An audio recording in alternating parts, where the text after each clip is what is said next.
Good morning! I'm Tasha and welcome to Discover Community Church, where we love God, love people, and make a difference. Thank you for joining us today. If you're in person, grab a snack. Get comfortable and settle in for an amazing experience. And for those of you who are joining us online, let us know where you're from. We love to connect with you. Our chat monitors are online and they're ready to greet and assist you throughout our experience today. Here's what's in store for today. We'll kick things off with an uplifting praise and worship. We'll center ourselves for a mindful moment, and then we'll dive in today's sermon. We are so glad you're here with us today, and we can't wait to worship together. Let's get started.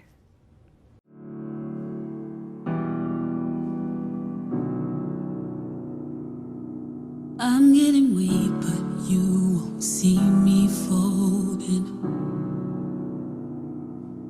Trying to calm the seas of my emotions. Recalling your words, remember what's been spoken. I have been locked in this grief, but I'm not broken. Now the door is open when the storm rolls in and I can't see out. Be honest, be honest. When the waves crash hard and I fall back down, you're on it, you're on it. When I think that I've reached my ceiling, I know the scars only mean that I'm healing. Always by my side, even through my doubts, responding. You can't stay.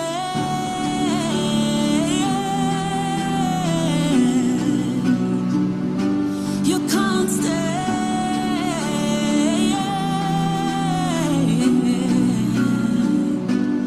Pages are turning, finding my own purpose. Hope is a current rising to the surface. Yeah. Restoring my faith in the shallow, rebuilding a fortress.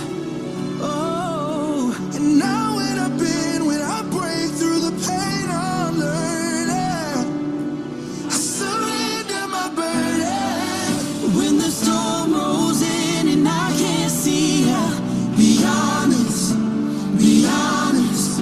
When the waves crash hard and I fall back down, you're on it, you're on it. When I think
not stand.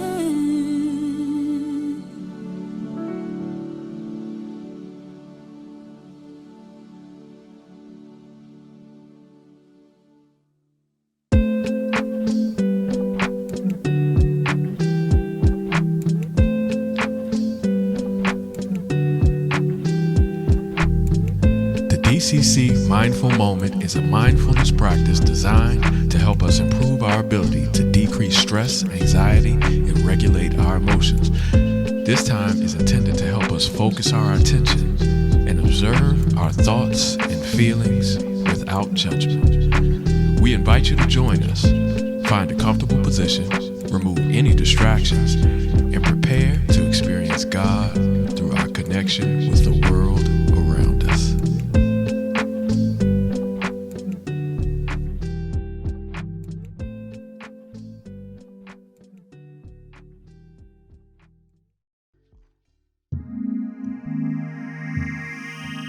Close your eyes and take a deep breath. Breathe in newness. Sit with it. Let it pass throughout your body. Let it work its beauty within. Breathe out what was. Slowly. Let go of that life-giving energy as you prepare for new life. Breathe in renewed life. Let that life nourish you. Let your body savor its power.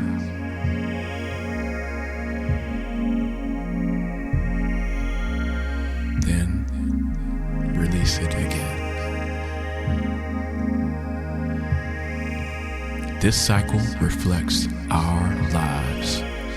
We are in a constant state of change.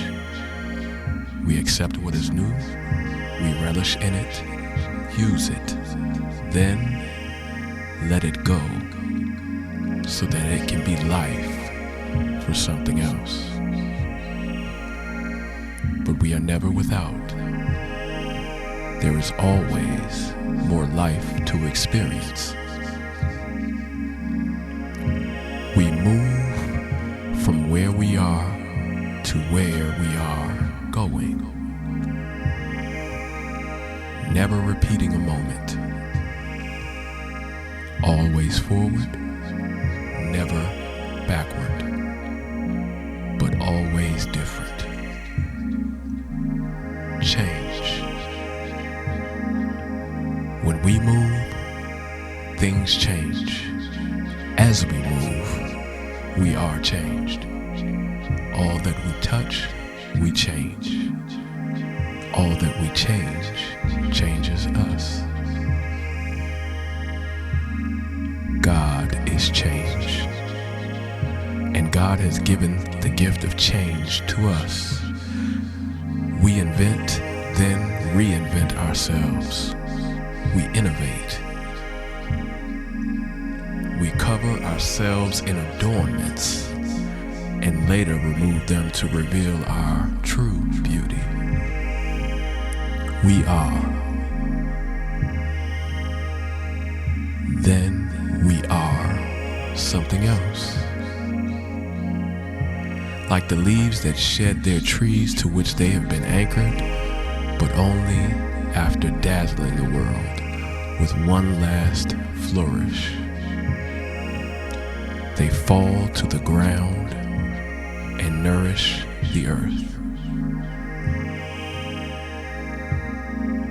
They make way for rest, then new life.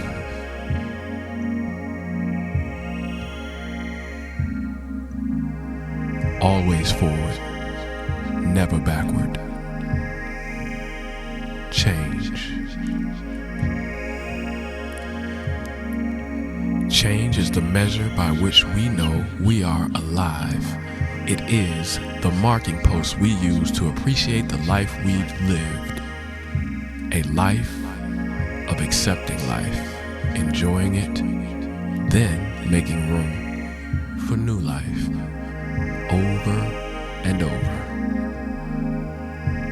We adapt to new conditions, our bodies constantly becoming new. We grow up, then we grow old, while constantly refining what was before.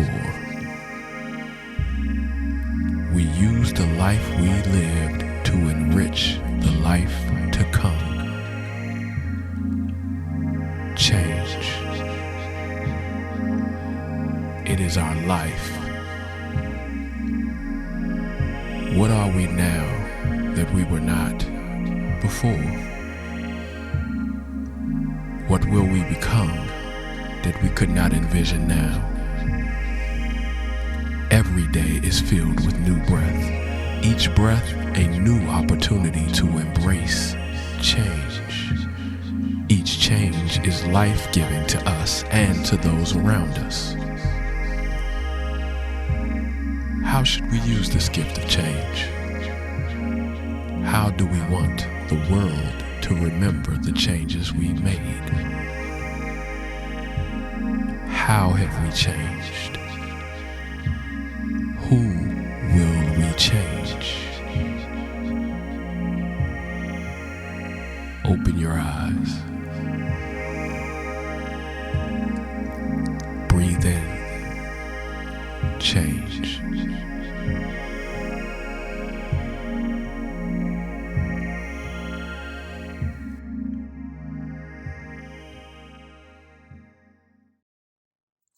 Good morning and welcome to Discover Community Church. It is Christmas season, so Merry Christmas to you and yours. I pray that you are having a wonderful time, that you're filling up on love and goodwill towards men. You're having a wonderful time wherever you may be.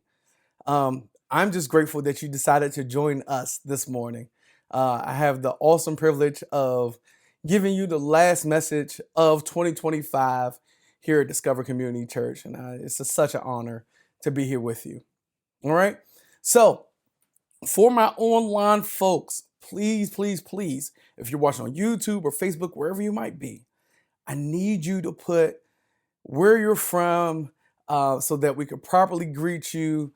And we would love to connect with you. So if you want to go to our website, comediscover.org, please fill out the connection card so you can see all the wonderful things that we're doing here over 2025 and the great things that we're planning on doing in 2026.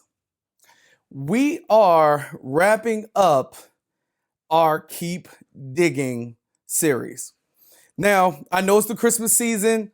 I know this might be an interesting message for you, but I think that you'll understand why as we get into the message. In the Christmas season, we are celebrating the birth of our Savior, Jesus Christ. What he came to do on earth, he came for us. And so I want to read a passage of scripture that kind of deals with the heart of God and why we're finishing up with this message today. In Matthew chapter 9, starting at verse 35 through 38, I want to just take a snapshot of what Jesus is doing. It talks about him and really something that transpires and him turning to his disciples to tell them something. In verse 35, it says, Jesus traveled through all the towns and villages of that area, teaching in the synagogues and announcing the good news about the kingdom. So Jesus was all about going around wherever he could to teach and announce good news. That's what he came here for. It was a good thing that Jesus came. He came to bring joy to the world. He is bringing this good news about the kingdom. What is the kingdom? That kingdom is whatever God controls. And so he wants us to know about this. And then it says, and he healed every kind of disease and illness. He came to heal. He came to make better. He came to make the wrongs right. That's why Jesus came. In verse 36, it says this, when he saw the crowds, he had compassion on them when he sees us, when Jesus sees us, he has compassion on us. His compassion is the root of our love. It actually means like from your bowels, like from deep within. You feel this like in your gut, this love. And that's what Jesus had, this compassion. But let's find out why. Because they were confused and helpless, like sheep without a shepherd. This year, I think most of us have experienced some times where we felt a little confused and a little helpless, trying to figure out what's going on in life. Why am I experiencing the things that I'm experiencing here in 2025? And so the good news is anytime we feel a little confused with the situation in the world around us, when we feel a little helpless, like all of our options are being taken away from us, that we're being oppressed or things are just not going right, it says that God is moved with compassion. He sees us like a shepherd, and he sees his sheep that don't have this guidance, the needed boundaries or the parameters to get them through this confused or helpless state. Here in this series, we've been kind of walking through things about keep digging, even when we're experiencing hardships and problems, things that are coming up that we're really not excited about. And so we want to end with this. And today we're going to talk about keep digging and handling your business. Okay. And I just want to finish up Matthew chapter 9, where it talks about, and he said to his disciples, so he sees these people that are confused and helpless, and he tells them, he talks to his disciples who are helping, he says, the harvest is great, but the workers are few. So pray to the Lord who is in charge of the harvest, ask him to send more workers into his fields. What is he talking about? Well, he's talking about on multiple levels, spiritually, physically, emotionally. He's saying that there's a lot of people that want to move out of a state of confusion or helplessness in different areas of their life. And he's saying we need more folks that have gone through things, that have experienced that and has overcome that, to step up and be able to help. More people to kind of get out in the field and talk about how we keep moving. This entire series really has been this encouragement that we keep digging, we keep moving, we keep going on, because we know that God is with us. We know that as we dig, we get down to these wells that have this life, this water that represents this life that we need, that we all desire, that we all hope for. Despite all of the confusion and helplessness that's going on when we scroll on our phones or when we turn on our TVs, we have the ability to get out of this place of confusion and helplessness. And so, in this last part of this series, I want to talk about handling our business, because I believe that Jesus would want us to talk about this, because he has this compassion for us, that he doesn't want us to be overwhelmed by what's happening around us, because there is a way to get through this. I want to focus the remaining part of our time in Proverbs chapter 27. We're going to look at verses 23 through 27. After we get through these verses, I want to go through some very practical things to build off our last message dealing with finances. And remember, we're focusing in on, if we were to start over, how do we handle life? How do we handle our business? Not just finance, but how do we handle the business of life? In Proverbs chapter 27, verse 23, it says this: know the state of your flocks and put your heart into caring for your herds. For riches do not last forever, and the crown might not be passed to the next generation. After the hay is harvested, and the new crop appears, and the mountain grasses are gathered in, your sheep will provide wool for clothing, and your goats will provide the price of a field. And you will have enough goat's milk for yourself, your family, and your servants' girls. So what does this mean? Here, in this time frame, the way that people handle the business of life, one of the main things they had to do was take care of flocks.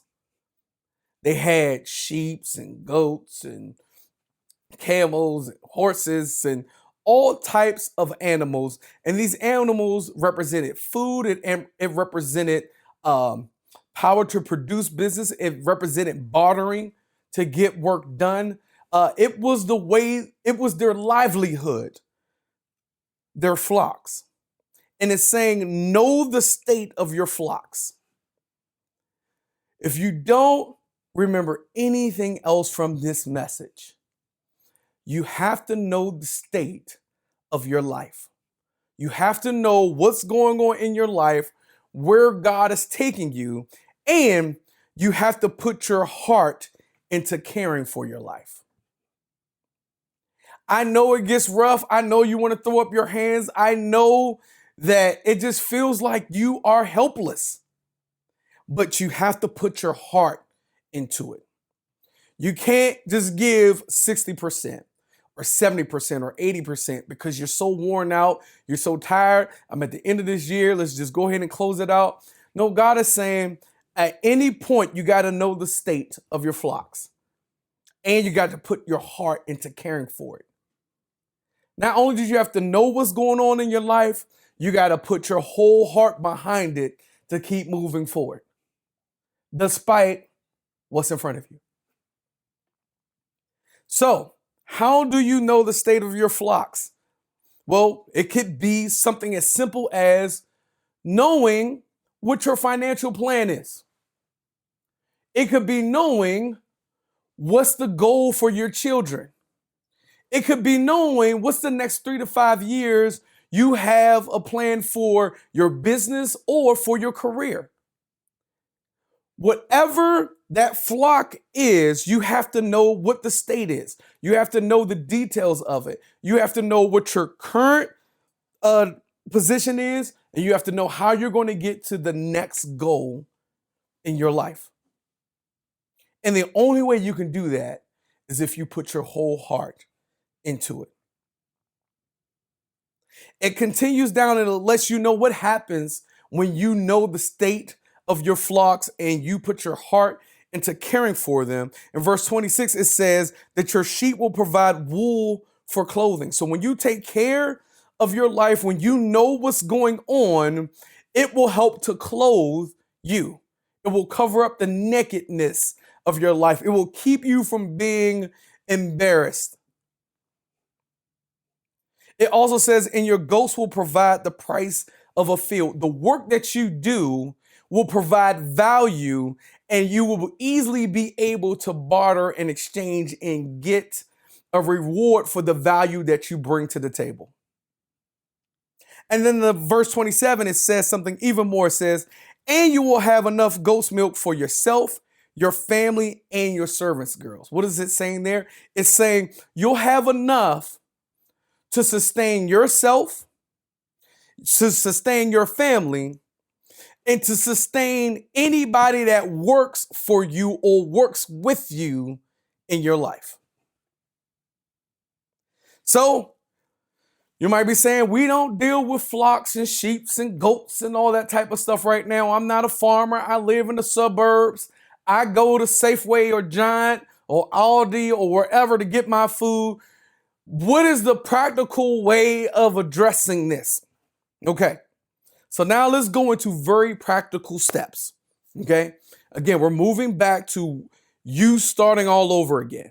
So you're 22 and you've come out of college, or coming out of the military, or whatever business you wanted to start, whatever state that you believe you should go into, whatever direction God is leading your steps, wherever you might be, here are some practical things you need to do very, very well to know the state of your flocks. The first thing you need to do is you need to read. You need to understand what you're reading. when you become an adult, you're going to see so much paperwork placed in front of you.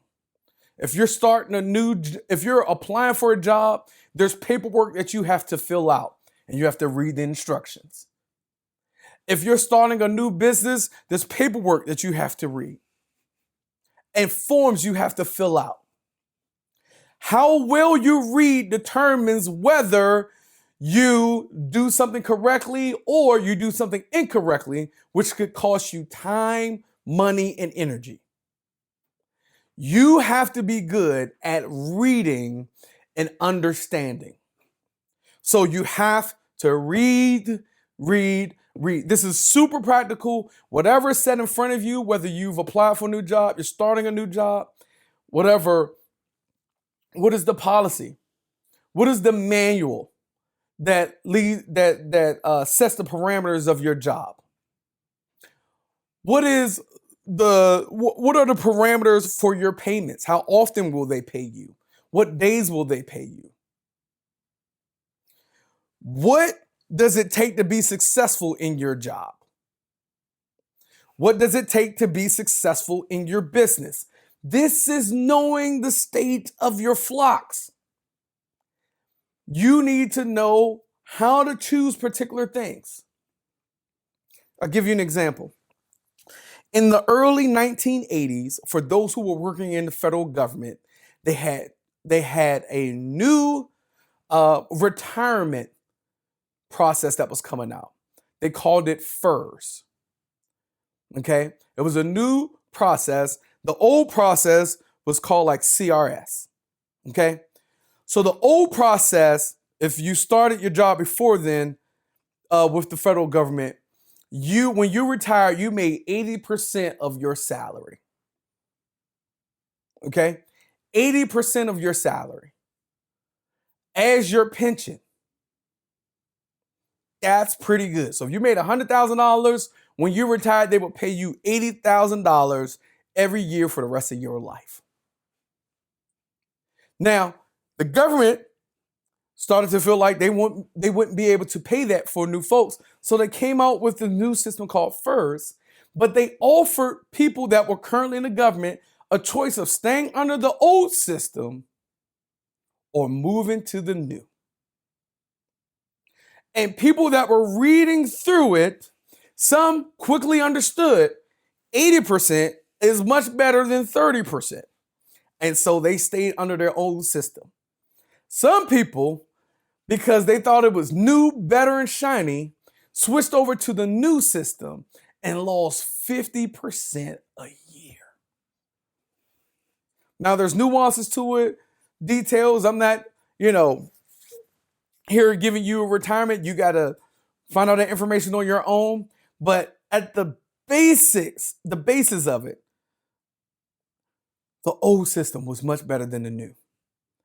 And those who didn't read, those who didn't get counsel, those who didn't fully understand, signed away hundreds of thousands of dollars out of their retirement. So what am I saying to you? You have to read. What's the difference between an IRA and a Roth IRA? What are the tax implications for it? You have to read, and you have to read to understand. And it's okay if you got to reread it and go over it again, but at the basis of who you are and what you do, when you become an adult, the quality of your life is dependent on the quality of your reading and understanding. So if I can't tell you anything else, you have to be resilient in reading, even when you don't feel like it, to understand the decisions that you make, because they pay off big dividends. Okay? So at the bare minimum, when you're reading, when you're getting a new job, you need to be able to put enough money that your job is going to match. Government, private industry, whatever. Any programs where people are matching money, you are going to put in enough money so that they can match it to the fullest extent, because you don't leave money on the table. Okay? You need to fully understand any type of life insurance or disability insurance that they're going to put in front of you. Tell them, hey, I want to take this home. I want to digest it before I sign off on it. Those are things that you have to do. Do not be afraid to advocate for yourself and understand the details of anything that is placed in front of you. Whether you're purchasing a car, purchasing a home, getting a new job, whatever it might be, know the details of the information and where you are signing. Because once you sign, you are stating that I have read, I understand the implications that I'm signing to. Have to do that. Now, the next thing, as you're going out into the workforce and you're doing new things, you want to set up 4 bank accounts immediately. Immediately. Bank accounts at a brokerage, bank accounts at a bank accounts at credit union, whatever it might be, you need to set up these 4 bank accounts. The first bank account is an automatic savings account for short-term things. This account is going to be, if any unexpected expenses come up, you put money into this account. If you were with us last time, this is 10%. This is stuff that you're putting to the side. Automatic savings, the second account, automatic savings for long term, okay? You want to put this money away that is going to be going towards your retirement, okay? Again, we talked about 10% in this account, okay? Bills account, okay? We talked about this. This was your 50%. And I'm sorry, your long-term savings was 20%. Bills account. Bills account, that's where you want to put 50%. And that's where you pay your bills from, okay? You don't ever want to mix up this account with another account that you splurge with, this 4th account. The 4th account is the entertainment, your fun account, okay? So you want to keep your bills account separated from your entertainment and fun account, okay? So that you never go out having a great time and you end up paying something that was supposed to come from a bill, okay? You want to have these automatic short-term and long-term savings account so that you are always saving for the future and you never have a chance to get into it. It takes you 2 to 3 business days to get to those accounts, okay? 4 accounts. That's what you have to do immediately. Immediately. The first Saturday morning, okay? Before you get that you start the job, you go in there. Make sure the direct deposits are going to these 4 types of accounts. You sit down with the banker. Make sure it happens.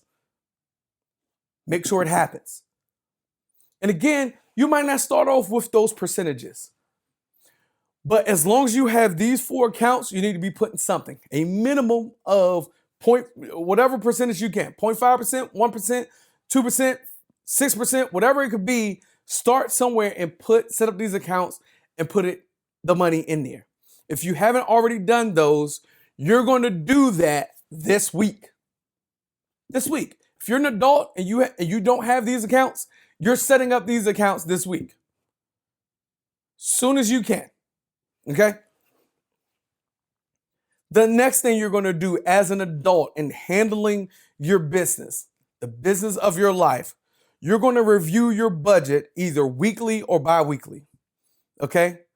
It doesn't take more than 15 to 20 minutes to do all of your bills and go over all your information. 15 to 20 minutes every week or 2 weeks to know what the state of your flocks are, to know where your money is going towards.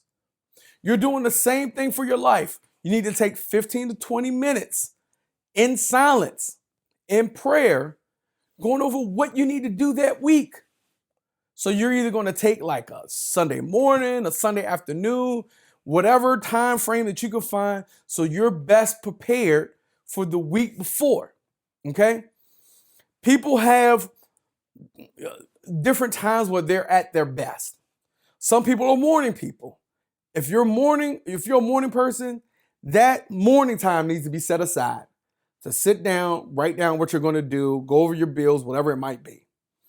If you get your second wind at night and you just feel open and ready to handle whatever business you need to handle, then it needs to be at night. You're preparing for that week at night, 11, 12 o'clock, whatever that time is for you, that's the time you need to use. Okay? And in that time that you're forecasting out multiple seasons. Okay? So you're forecasting out what birthdays are coming up, what we're planning to do for that, what big purchases we might have to do for furniture. Do we need to buy a car in the near future? Or are we preparing to get a new home, a new apartment, a new condo, a new townhouse?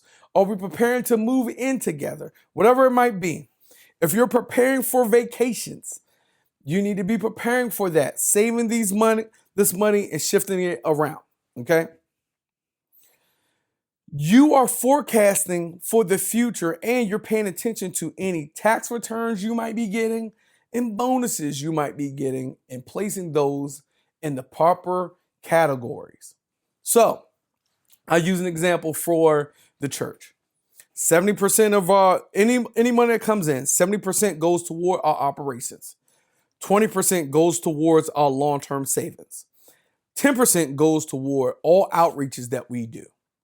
If we get any overages of that money, we have certain percentages that we set to going to more outreaches, going to more savings, and helping those that are helping to build the ministry up. We have it set already percentage-wise, so we're never trying to figure out what we're going to do with additional money. If someone were to give, we know exactly how that money is going to be divvied up immediately because we have our budget set for the beginning of the year. We look in the past year and whatever we brought in the year before, we cut that down to 90% to have 10% of margin. And then we set our percentages off that 90% so that we're always operating with margins. We're never going to a point where we don't know what we're going to do with the funds or we're maxing ourselves completely out. Okay? You set up these proper guardrails for your life. You know the state of your flocks and you're putting your heart into that care. I promise you, your life is going to take care of you. All right? And then the last thing I wanted to talk to you about is that everyone has aspirations to move up in the world, to get higher rankings, to get more money, to have bigger businesses, and so on and so forth. There are two things that you have to be really good with in order to be entrusted to go to the next level. Okay? I say this to my team at work. I say this in our ministry meetings. We talk about this consistently. You have to be good with these two things. The two things are you have to be good with people and you have to be good with money. And there has to be a great balance in between the two. Okay? If you're good with people and not good with money, whatever your vision is going to go bankrupt. You won't have enough for operations. You won't be able to last. You're not handling your business properly. Okay? If you're really focused on money and not focused on people, you'll grow and you'll be extremely big, but you will be purely transactional and people will have resentment for the large structures that you build that don't take care of people. So this is why you have to have this balance between people and money. You have to truly care about people and you have to truly handle your business with the money. You have to take the time to listen to people and get their feedback because they're able to see particular viewpoints that you cannot see. And honestly, I believe this is where leadership is failing in a lot of different arenas in the United States. We don't have good leaders that have a great balance of taking care of people and managing money well. And sometimes people are not good at either one of them. They're bad with people and bad with money, but they have the position, they have the power, and they are flaunting it. So you being young and being prepared and having big dreams and big aspirations, you need to be extremely good with learning how to talk to people. You need to be extremely good at having tough conversations, at being uncomfortable, but you have to talk about a particular thing because you know after that conversation, it's going to make that other person better and it will be better for the entire group of people. You have to be willing to talk about the details of money and understand what's the best way to support the people that are under your care. If you truly want to excel and grow, that is your servant leadership duty, is to be good with people and money. And so if you want to do big things, that's what you have to focus on. You have to get resources and read books about leadership and how to serve people. You have to understand and read about income and expenses and expenditures and investing and saving. You have to be good and you have to be curious. You have to always be willing to learn. Never stop learning. The best learners, the best readers, the best people that are just curious, those are the individuals that will be good with people and with money. Because they'll naturally just want to ask questions about people. They'll naturally want to ask about the logistics of the money. That's how they flow. So, as we wrap up this series on Keep Digging, ultimately, you have to handle your business. You have to lean in and do these things consistently, setting time aside, knowing when's the best time for you to operate in the morning or at night, and being quiet enough to hear the direction that God has for you. These things are critical because as you do these things well, it will eliminate the confusion and the helplessness that this world wants you to feel. The more you look at this world and not pay attention to what's going on in your life, is the more you will feel confused and helpless. But if you know the direction that you're headed and you understand the steps that you're taking, even if it feels like a long journey, at least you'll know where you're going. And so I pray that you are encouraged to do the work, to handle your business, and to keep digging as much as you can until you get to the life that God desires for you. And I know it's going to get rough, and I know you're going to get tired, and I know you're going to be upset. But on those days that you feel tired and you feel like you can't go on, all we're going to do is turn to you and say, that's too dang bad. Keep digging. So thank you so much for joining us here at Discover Community Church. We look forward to seeing you in 2026 and having an amazing year as we keep digging and doing the life work that God has for us.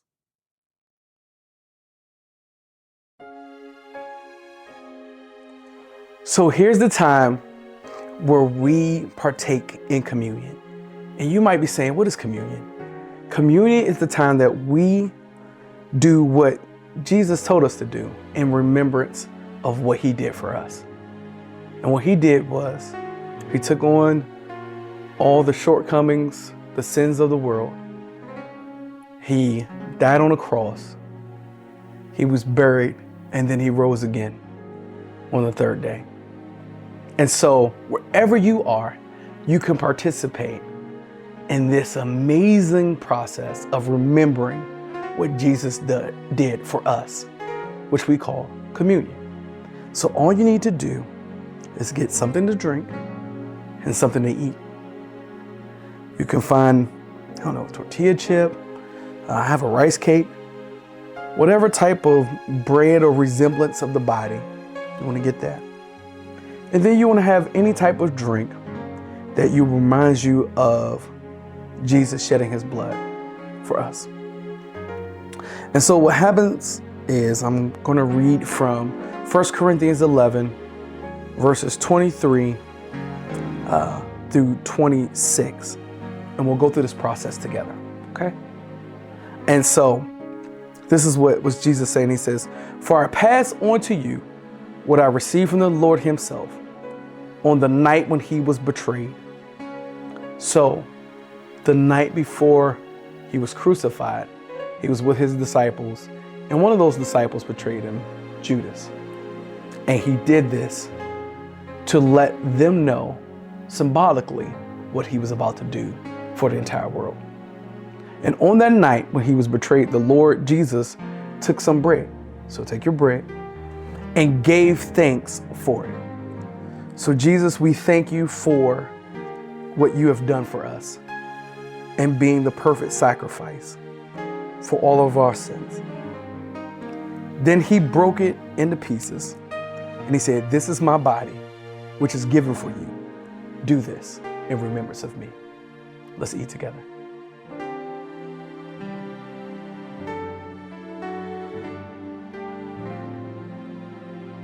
And so Jesus, in the same way, he took the cup of wine after supper, saying, "This cup is the new covenant between God and his people, an agreement confirmed with my blood.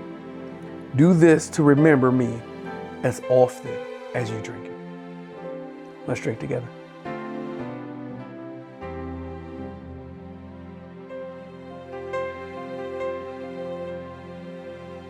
And verse 26 says this, "For every time that you eat this bread and drink this cup, you are announcing the Lord's death until he comes again." We're so grateful for everything that Jesus has done for us. And we pray that you have an opportunity to do this and just reflect on all the great things that Jesus has done for us. Amen. Discover Community Church is here, and here's what you can expect. Join us every first and third Sunday for our worship services. You can tune in online or join us in person at one of our watch parties in Maryland or Virginia. Watch parties are an opportunity to meet the Discover family in person and watch the service stream together. Registration is required. Second and fourth Sundays are self-care Sundays. This is your day to recharge. Spend the day with family and friends, get some rest, catch a movie, or do whatever fills your cup. Every fifth Sunday is our Service Sunday, where we'll host community outreach events, giving us another chance to gather and impact our communities. We can't wait to welcome you to our irresistible church. Hey DCC kids, we meet first and third Sundays during our watch parties. Hope to see you there. Your generous donations make a huge impact and allow us to host our fifth Sunday service projects, sponsor community events, and make donations to local schools and our nonprofit partners throughout the year. Contributions can be made by text to give, Cash App, Tithely, PayPal, and Breeze. Go to comediscover.org to donate. Are you connected? Go to comediscover.org to fill out our connection form and follow us at Come Discover Us on Facebook, Instagram, and Twitter.